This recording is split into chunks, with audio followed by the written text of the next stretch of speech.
My name is Camilla Renee Hart. I'm 30 years old, and the day I stopped being my parents' safety net started with a phone call that felt harmless. It was early April, one of those cool mornings where the sun looks warmer than it feels. I was sitting at my kitchen table with my laptop open, coffee going lukewarm beside a spreadsheet, when my dad's name lit up my phone. I hesitated for a second. Calls from him usually came with some kind of catch, but I answered. He sounded upbeat. "Millie," he said, using the nickname I hadn't asked for since high school. "Got a favor to ask you?" I braced myself. "Okay, what's going on?" He launched into it like it was a team project we were both excited about. "We've been thinking about redoing the backyard. New patio, maybe an upgraded grill area, a little fire pit, somewhere the family can actually hang out. Your mom's really excited. Thought maybe you'd want to help." I could almost see the space he was describing, the cracked patio I'd grown up on, the patchy grass, the rusty grill my dad swore still had some life in it. I'd always imagined that one day, when I was doing well, I'd give something back to them. They helped me through college. They weren't perfect parents, but they tried in their own broken ways. Now I had a stable job, savings, a life that didn't feel like it was constantly on fire. "Yeah," I heard myself say. "Yeah, I can help. How much are we talking?" There was a pause, and his voice softened just a bit, like he knew the number might make me flinch. "We got some quotes. 12,400. But we can figure something out. It doesn't all have to be on you." $12,400. I stared at the coffee ring on my table, did the math in my head, and realized I could cover it without destroying my life. I wouldn't be comfortable for a bit, but I wouldn't drown either. "I'll take care of it," I said, "all of it." He didn't argue. He didn't even pretend to push back. He just said, "I knew you'd come through, kiddo." Like it was the most natural thing in the world that his daughter would drop 5 figures on a backyard. 2 days later, the first payments went out to the landscaping company from a separate renovation fund I set up. It felt good, in a way, like I was finally in a position to do something big for them. I picked out stone samples between Zoom meetings, traded emails with a designer about layout plans, and got picture updates every other day from my dad as the old patio was ripped up and the new one started to take shape. My mom called too, her voice lighter than I'd heard it in months. "We're going to have the big party in June," she said. "All the cousins, your uncles, some of Dad's friends. It's going to be beautiful, Camila. You'll love it." I pictured it. The twinkle lights, the grill, my mom actually laughing instead of complaining, my dad flipping burgers like some sitcom father.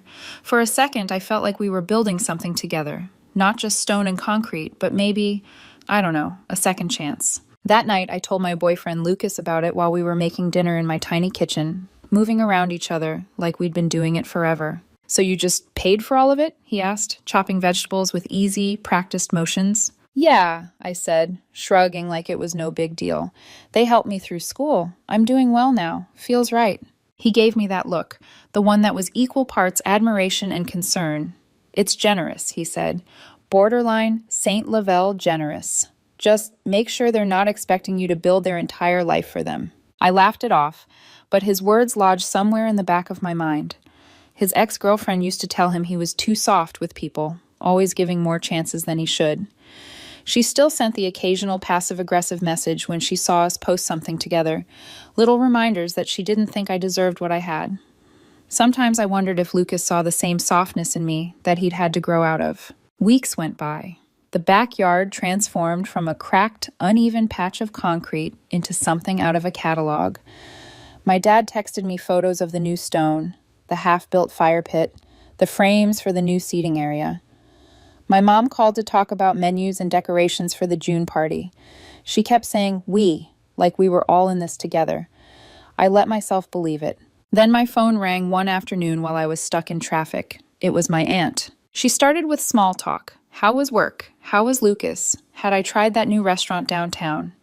Then, as I merged onto the freeway, she dropped it like it was nothing. "Oh, by the way, the party will just be for immediate family. Hope you understand." Something in my chest went cold. "Immediate family?" I repeated. "Yeah," she said, breezy and cheerful. "Just your parents, your brother, me, my husband, the kids.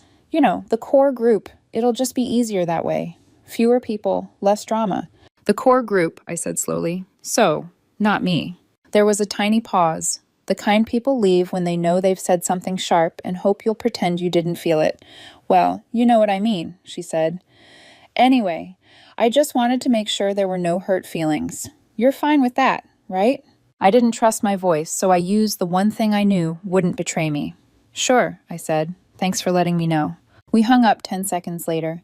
I sat in my parked car outside my apartment building for a full minute, engine off, fingers tight around the steering wheel. Then I grabbed my phone and texted my dad. Is it true the backyard party is immediate family only and I'm not invited? I watched the bubbles appear, disappear, reappear. When his reply landed, it was 3 words. Don't be dramatic. That was the moment something in me snapped. Not because I wasn't invited, but because they never even thought I might care.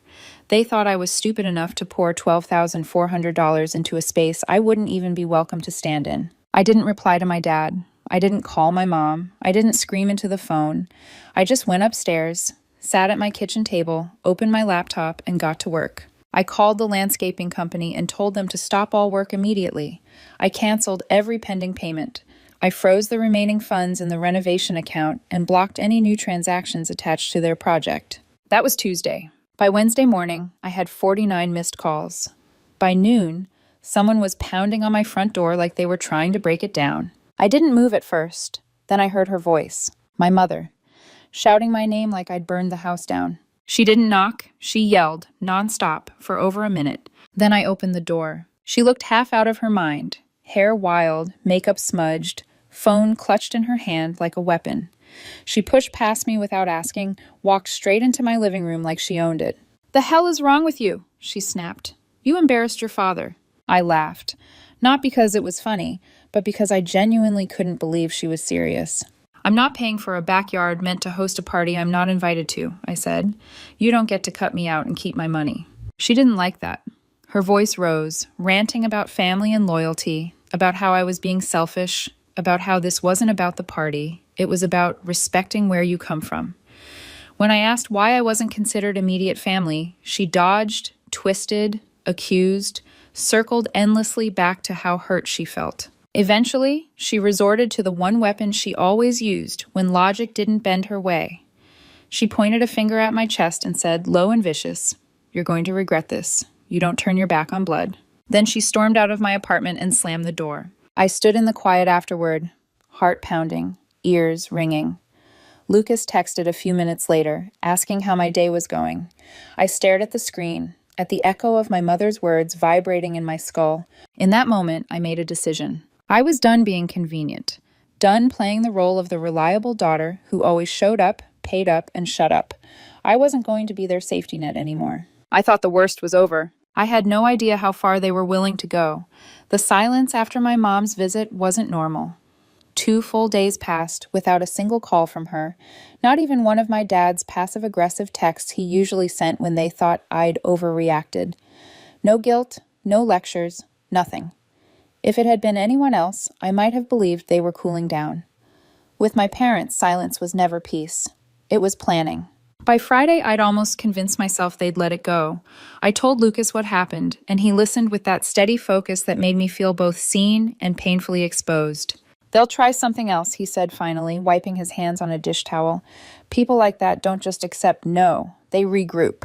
I wanted to say he was wrong. Instead, I said nothing. That afternoon, I was in the middle of a Zoom meeting, droning through quarterly numbers, when a sound outside made me freeze. At first, I thought it was thunder, low, heavy, distant. Then came a sharper crash, like metal colliding with something it shouldn't. My stomach dropped. "Give me 1 minute," I told my coworkers, muting myself before they could respond. I stood up, heart hammering, and walked toward the window. The next sound shattered any illusion that I was overreacting. Glass exploding. I reached the front window and looked down at the driveway. My mother was standing there, in broad daylight, in my yard, holding a landscaping brick. One of the bricks I'd paid for. She was red-faced, screaming words I couldn't fully make out, winding up like she was about to pitch in a championship game. My father stood behind her with his arms crossed, watching. Before I could even process what I was seeing, she hurled the brick at my car. The windshield spider-webbed on impact, shards of glass catching the sunlight like 1,000 tiny knives. I think I stopped breathing. She didn't pause to see my reaction. She grabbed a thick branch from my own yard, a heavy broken limb that had fallen days ago, and swung it at my car like it had insulted her personally. First the side mirror, then the hood. Each hit echoed up through the walls of my apartment and straight into my chest. I slammed the front door open and stepped out onto the porch.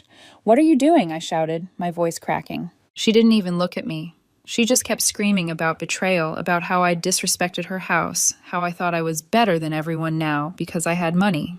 My father finally moved, only to casually grab her arm when she went for another swing, like he was stopping her from pouring too much wine at dinner. They didn't apologize, didn't explain, didn't show a flicker of shame. They turned and walked back to their car, like wrecking mine was just another chore they'd crossed off the list. I stood in the driveway staring at the destruction. My windshield blown out, the side mirror dangling by a wire, dents scattered across the hood like bruises, bits of glass glittering on the concrete. My hands were shaking when I pulled out my phone. I called the police. By the time the officers arrived, my parents were long gone, but my doorbell camera wasn't. I pulled up the footage with numb fingers and watched the scene replayed on a tiny screen. My mother marching up the driveway with the brick, my father hovering just far enough away to pretend he hadn't been involved. One of the officers watched and shook his head. "You pressing charges?" he asked. "Yes," I said, my voice quieter than I expected. "Absolutely." That night, after the police left and my car sat in the driveway like a wounded animal, Lucas came over. He wrapped me in his arms without saying anything at first. His shirt smelled like soap and fresh air, and for a moment I let myself lean my entire weight into him. "My own mom," I said into his chest. "She did that because I stopped paying for her party space." He pulled back just enough to look me in the eyes. "She did that because you stopped playing the role she wrote for you," he said. "There's a difference." Later, after he'd gone home and the house was quiet except for the hum of the fridge, I sat at my table with a glass of water and called a lawyer. I told him everything. The backyard, the money, the party, the immediate family only, the driveway, the brick, the shattered glass. He didn't sound surprised. He just sounded focused. "We'll file for a restraining order on Monday," he said. "And we'll sue. Destruction of property, emotional distress, reimbursement of the 12-4, plus fees." "It's not about the money anymore," I said. "Of course it's not," he replied. "But sometimes money is the only language people like this understand." On Monday morning, I sat in his office, which smelled like paper and stale coffee, and handed him a flash drive with the doorbell footage, along with screenshots of the texts, copies of the police report, contact information for the landscaping company, everything. He watched the video once, jaw tightening. "This is going to be straightforward," he said. "First, we filed for the restraining order against my mother. Immediate family didn't magically erase criminal behavior. The footage showed everything too clearly to deny. Her walking up the driveway with a brick, her smashing my windshield, my father hovering behind her doing nothing. Then we filed the lawsuit. The repair estimates for my car came back at a little over $3,000. We added the full $12,400 I'd already paid for the renovation, since the work was canceled partway. Then came $10,000 for emotional distress. Another chunk for legal fees. When he slid the final total across the desk, $31,500, I stared at the number for a long time. He watched me. "This isn't about ruining them," he said. "It's about drawing a line." The papers were served that Thursday. I didn't have to wonder how they took it. My phone started buzzing within an hour. Calls from my dad, from unknown numbers, voicemails from my mom that I didn't even bother opening. I let them pile up in my notifications like ghosts I refused to acknowledge. The only call I answered was from my cousin Mara. "What the hell is going on?" she demanded the second I picked up. So I told her. Not the dramatized version my parents would spin, not the edited story where I was the ungrateful daughter, just the facts. I walked her through the backyard, the party, the brick, the car, the lawsuit. She was silent for a moment, then she said, "Send me the video." So I did. And not just to her, I sent it to the cousins I still trusted, the ones who weren't at that party, the ones who hadn't yet decided which version of the story they were going to believe. The responses came quickly. "What the hell? Is this real? I can't believe Uncle just stood there. She's completely lost it." Even my dad's older sister Cheryl called me. Her voice was tired, the kind of tired that comes from watching someone spiral for years and pretending it's just being emotional. "I always thought your mom was intense," she said carefully. "But this? This is something else. You need to stay away, honey." Only one person didn't respond at all. My aunt, the one who'd called to tell me the party was immediate family only. She melted into the background like she'd never lit the fuse in the first place. A week later, my lawyer called with an update. My mom's attorney had reached out. They wanted to settle things amicably. Their version of amicable meant I dropped the restraining order, dismissed the lawsuit, and we all just magically moved on. No damages, no apology, no accountability. They think you'll back down, my lawyer said. They're banking on you being the same girl who always made it easier for them. I pictured my smashed car. My mom's face twisted with rage. My dad standing there, hands in his pockets. "Reject it," I said. "No negotiation. Let it go to court." That night, my dad texted me. "We should talk this out like adults." I stared at the message, the irony burning. This from the man who watched his wife destroy my car. The man who stayed silent until the legal papers landed on his porch. I didn't respond. The silence didn't feel like weakness this time. It felt like a boundary. The old version of me would have picked up the phone, tried to fix everything, tried to glue the shards of our family back together while cutting my hands open in the process. That girl was gone, and my parents had no idea who they were really dealing with now. For almost a week, things were eerily calm. No door pounding, no screaming voicemails, not even a guilt-laced text from my dad. It was so quiet that for the first time in this entire mess, I slept through the night without waking up to check my phone. Lucas stayed over a few evenings, and even he admitted that the tension felt like it had thinned. "It's the eye of the storm," he warned gently as we washed dishes together one night. "They're not done. People who need control don't just stop." I wanted to believe he was wrong. I wanted to believe that serving them legal papers had been enough of a wake-up call. But Lucas had lived through his own version of this with an ex who kept trying to pry him back into her orbit through manipulation and drama. He knew the pattern. Even his ex-girlfriend had popped up again recently, little passive-aggressive comments on social media about how some people don't value family anymore. I knew it was aimed at me. I didn't even flinch. By Saturday afternoon, I was starting to feel something dangerously close to relief. I'd gone grocery shopping, humming under my breath as I wrestled 2 bags of frozen food out of the back seat. The sun was warm, the street was quiet. Then a car pulled up across the street. My parents' car. I froze. My mother stepped out first, her movements sharp and jittery, like she was running on pure adrenaline. My father got out on the driver's side, slower, but with that same eerie detachment he'd worn the last time, like he'd already decided not to interfere with whatever came next. Before I could react, my mother reached into a canvas tote bag and pulled out another landscaping brick. My throat closed. "No," I whispered, more to myself than anyone else. She didn't say a word. Not one. She marched across the street and hurled the brick straight at my car. It hit the back windshield. The glass cracked in a perfect, horrifying line. I dropped the grocery bags. Frozen peas spilled across the driveway. "Are you out of your mind?" I shouted, stumbling backward toward the front door. But she didn't hear me. Or maybe she did and didn't care. She was yelling again. Something about betrayal, about disrespect, about how I'd ruined her life by involving lawyers. My dad got out of the car holding something long and wooden. For a split second, my brain couldn't process what it was. Then he swung it. A broomstick. Maybe a shovel handle. He slammed it against the driver's side door. Once. Twice. The dull thuds vibrated through the air, through the ground, through my chest. I ran inside and locked the door. My hands shook so hard I almost dropped my phone as I dialed 911. "They're destroying my car again," I told the operator, voice trembling. "My parents. They already did this once. There's a restraining order." The operator stayed on the line. "Stay inside. Officers are being dispatched." While she talked, I peeked through the blinds. My parents were in a frenzy, swinging, shouting, shattering. Neighbors gathered on their lawns. Someone filmed. A kid on a bike stared in wide-eyed silence. 7 minutes.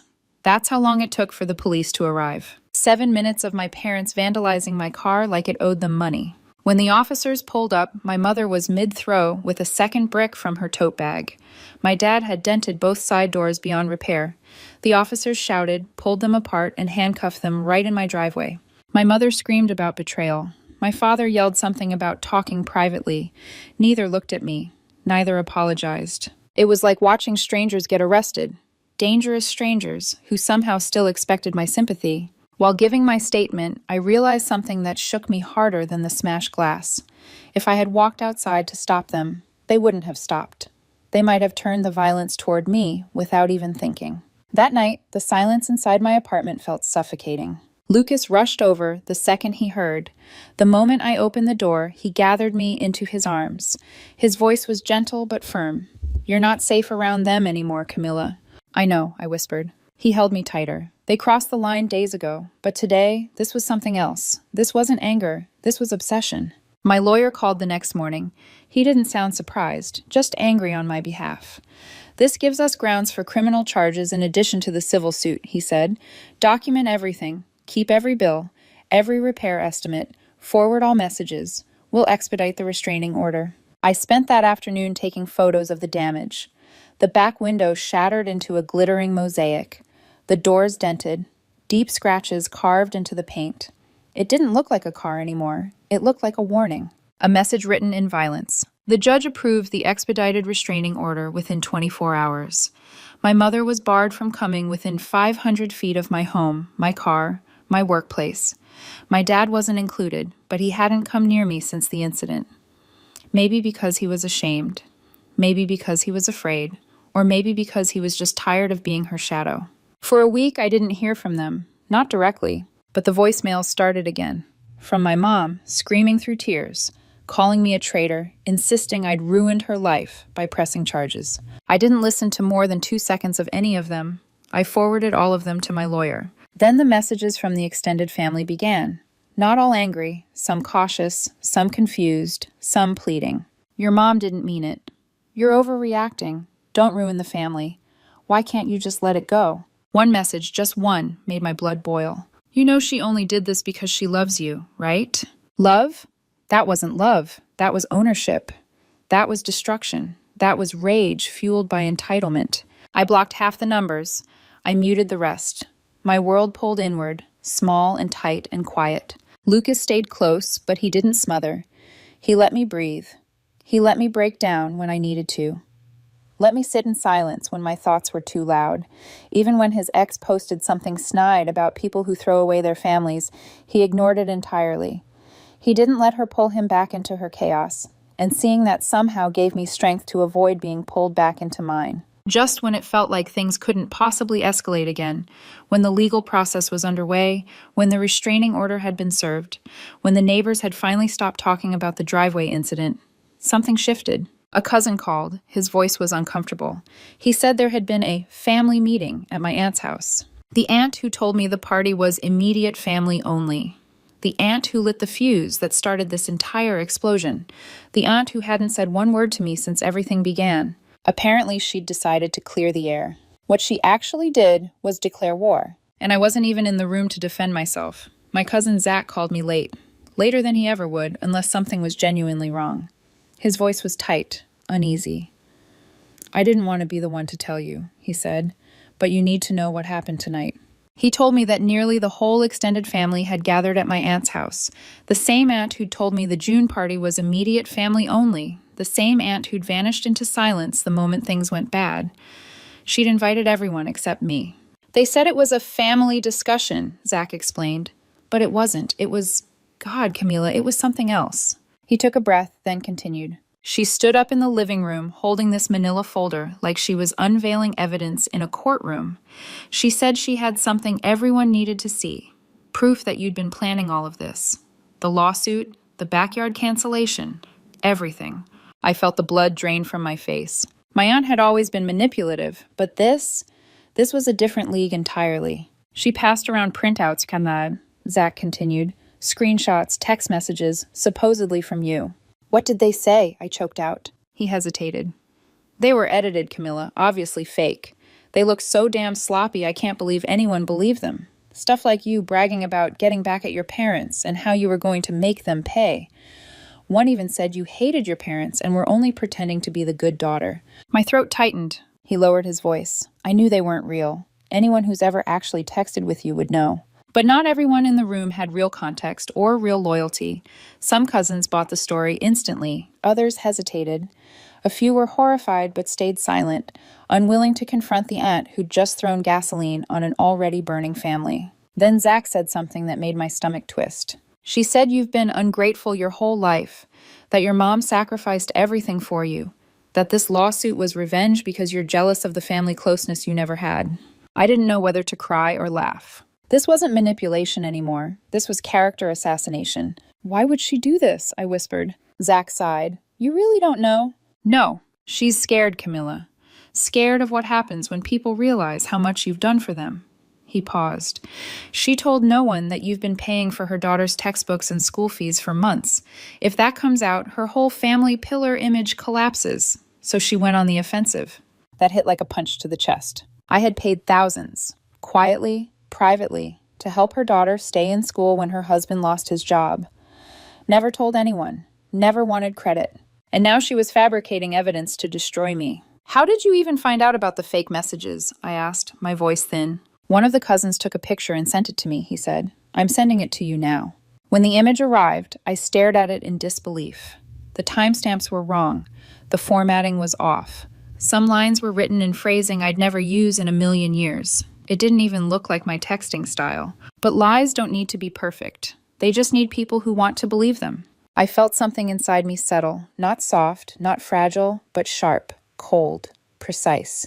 Send me every picture they gave out, I said. He didn't question me. He just sent them all. And that night, I posted the truth. Not vengeance, not rage, just facts. I posted the real messages between me and my parents.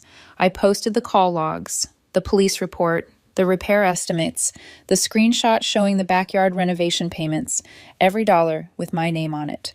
I blurred identifying details, but I didn't hide the impact.